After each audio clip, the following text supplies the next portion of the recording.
થયું તું આવી, નહીતર હું ઊંઘમાં આપઘાત કરો.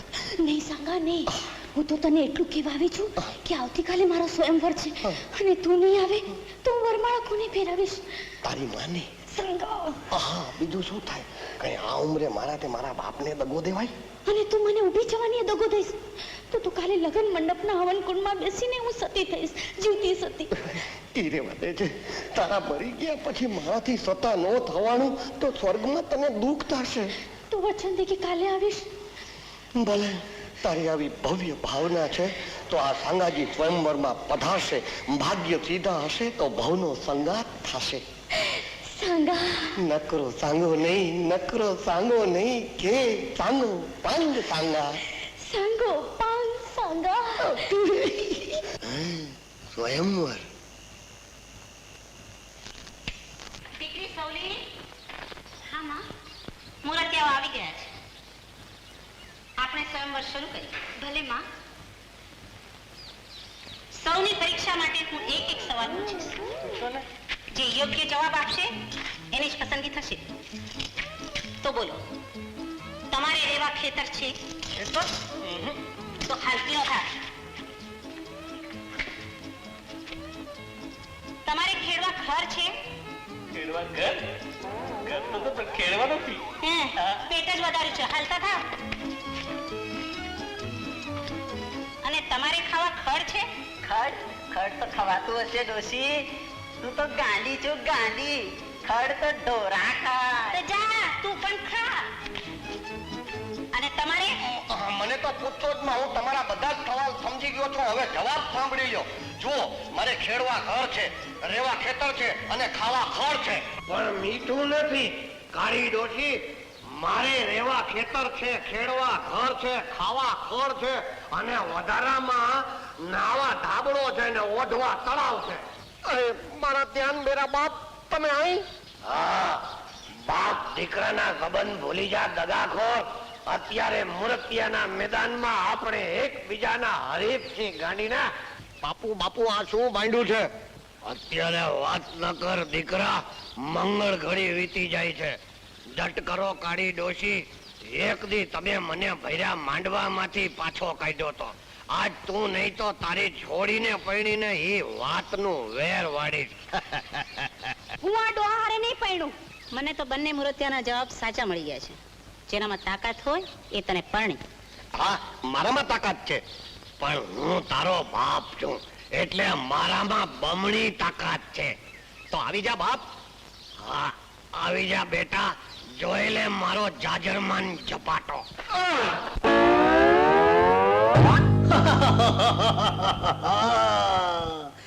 લ્યો આ દૂધ, બાપુને દયાઓ.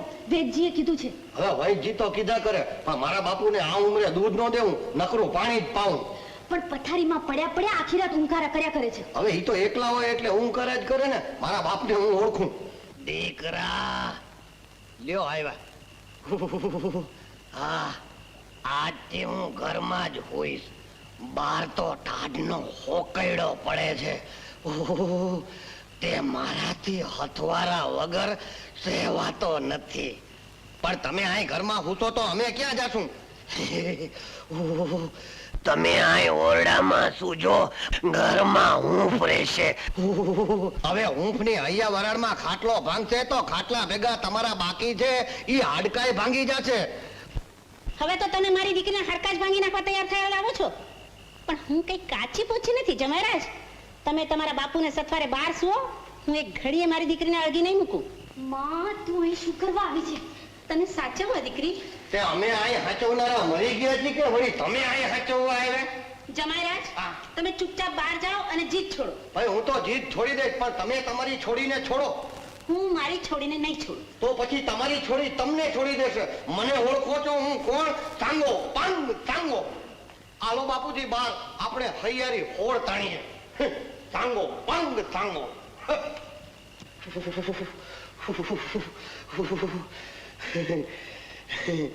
કાળી ભાઈ, આ કાળી રાતે બાયણે તો કાઢો છો, પણ ભગવાન કરશે ને તો ભેગા થઈ જાઉં.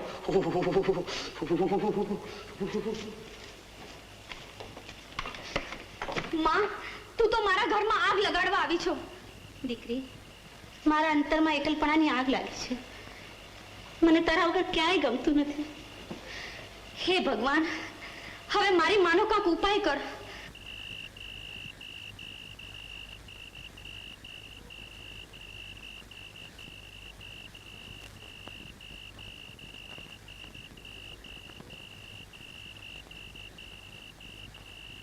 હે ભગવાન, અમારા બાપનો કઈક ઉપાય કર.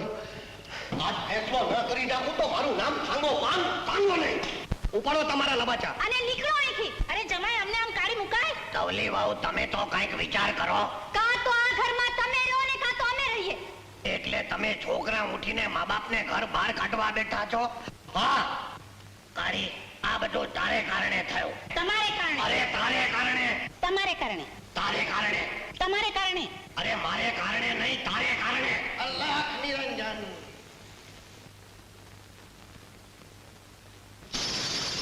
શાંત થાવ, શાંત થાવ, બાદોડ કી નાવ. આ તો ઘર છે કે ગોલકું? બાપુજી તમે?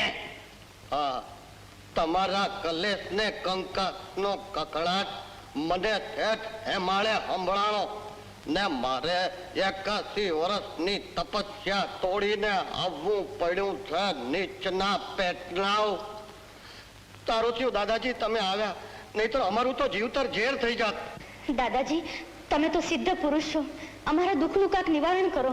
બેટા, આ બંને માટલા એના માટે જ હું કુંભાર વાડેથી સાથે લાવ્યો છું. એટલે કાના, કાળી, સંસારમાં સર્વેશ્વર પણ એકલા નથી રહ્યા, તો પછી તમે ક્યાંથી રહી શકો? તમારા સૌનું દુઃખનું નિવારણ છે કે કાનો ને કાળી આ માટલા ફોડે ને સંસાર માંડે. વાહ દાદાજી વાહ. માં, માની જાને માં, તું સાસરે જા તો હું વર ભેગી થાઉં. હું એ માટે જ આ ઘરમાં આવી છું, પણ સાંગાના બાપુ મન દીએ તો કહું ને. તે મારી વાલીડી કાળી પહેલેથી બોલી હોત તો તન મન ને ધન ત્રણેય તને આપી દે. હવે મારા બાપુજીની આજ્ઞા પ્રમાણે લે આ માટલું, એને ફોડ, એટલે આપણો સંસાર મંડાઈ જાય. લે ફોડ.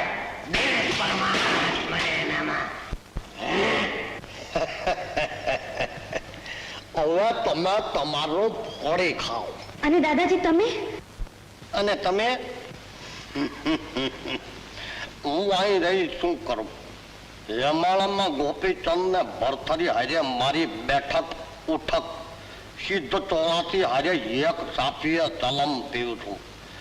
એક દી બધાય સીધો જાત્રા કરી કરીને થાક્યા. મેં કીધું કે રખડવાની જરૂર નથી, હું તમને હથેળીમાં 68 તીરથ કરાવું. પછી શું? મેં હાથ ઊંચો કર્યો, ત્યાં તો યમાળો માંડો ડોલવા, રોડો રોડો હાથ.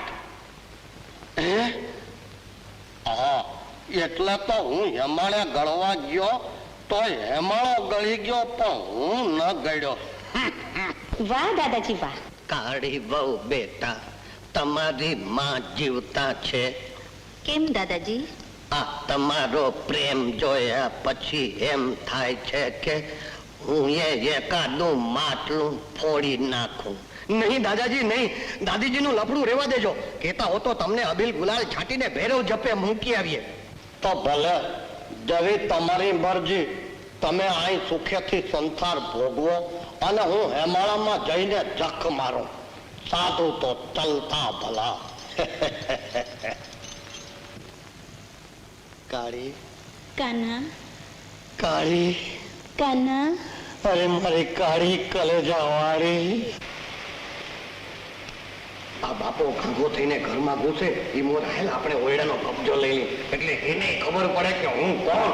સાંગો પાંગ સાંગો.